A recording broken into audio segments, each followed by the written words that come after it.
Welcome! This review is on the Sword Impulse Gundam, but it's not just any Sword Impulse Gundam. This is one of those other models that I had not been aware of. The keywords to focus on are metal, material, model. Apparently this line has metal pieces, die-cast or some other type of metal that's a part of the Gundam. And GQ is the model line. I guess it stands for Gundam Quality when I looked it up on the internet. So, yep. So this is from Gundam Seed Destiny, as you can see, and this is quite a big box. And this figure looks like it's going to be at least a 1/100 size, if not bigger. We'll find out here. And here's a nice. Well, that's even cool. It has the even the back is clear plastic, so you can see the back, and you've got first pictures of the Sword Impulse. So let's go ahead and open this thing up and take a look and see what we get. So I just wanted to show this real quick shot of the inner tray once you take it out of the outer packaging. It's got a really nice layout of all the accessories and the Gundam, and everything just looks huge. I mean, geez, this is the shield, the boomerang handles. It just looks really cool. So let's take a closer look.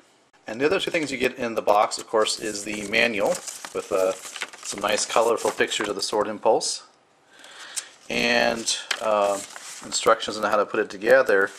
Now, it also includes this thing here, and when you read the instructions, what these are plastic little plugs that will cover up the screw holes, because after all, this is not a model kit. This is an action figure. So that's a nice touch there. And now that we got the box open, let's go ahead and take a look at the Gundam and its accessories. The Gundam does come in two pieces. So we'll start with the top half.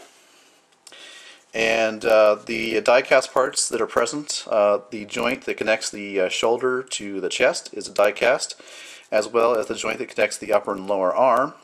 It is double jointed in the arm, so you can get a nice bend like that. And since we have it in pieces, let's go ahead and look at the articulation. Looks like it's kind of a ball jointed head with 360 rotation, shoulders 360. There is a swivel in the upper arm. Of course, we looked at the double jointed bend, and there is wrist articulation. So very nice. And as for the bottom half, when you examine it closely, there is die cast. This crotch area is all die-cast parts. Very nice. As well as the joint connecting the upper to the lower part of the leg, basically the knee area. And finally, the other piece of die-cast is in the foot area. This piece here. So articulation with this lower half. Of course, you do get the pouches that can contain the daggers. They don't seem to move very much.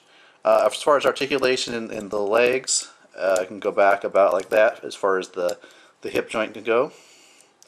And then forward like that.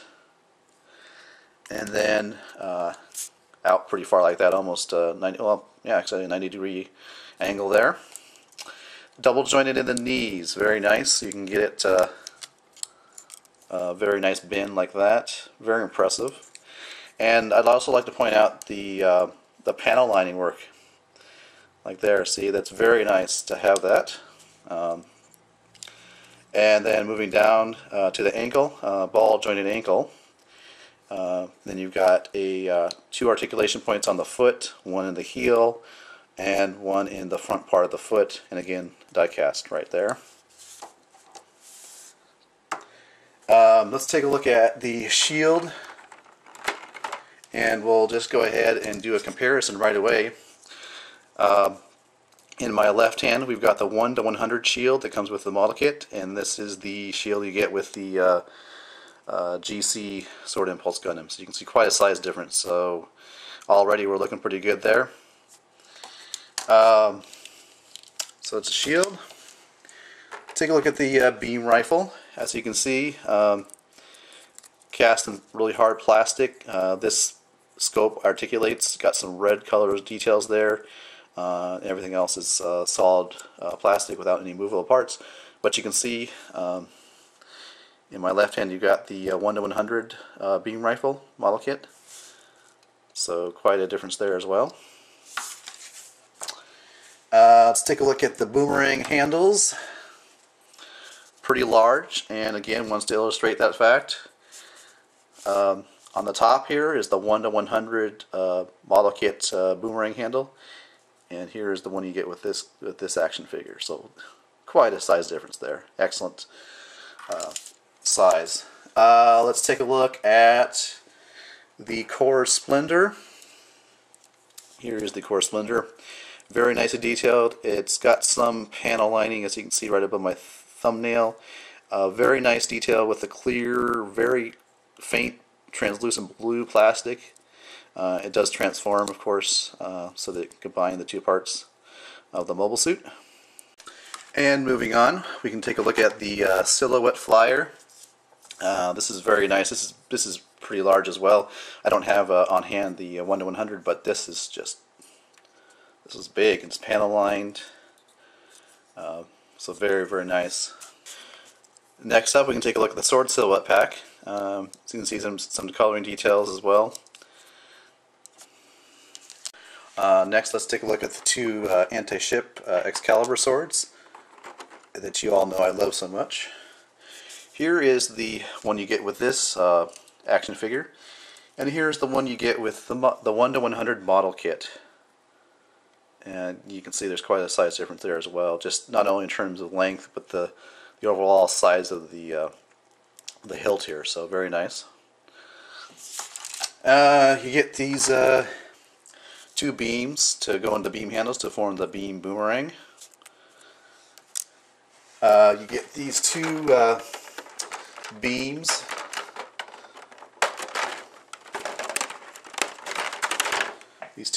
for the sword to install in the Excalibur swords. And then this piece here you used attached to the shield. Another piece you can use for the transformation for the leg flyer. To get an extra V-fin, let's take a look and see what the difference is here. Looks to be, yeah. Just looking at it, seems the extra V-fin has a shorter white V-fin than that's mounted on the Gundam currently. And then you get the two daggers, armor-piercing daggers, and they put some nice detail in here with the edge of the blade is silver colored, so you got a little shine to the edge there. And these, of course, fold up for storage on the side of the Gundam's waist area. And then you get two left and a right kind of open palm hand like this, and then two hands that are kind of like in this cast like that. So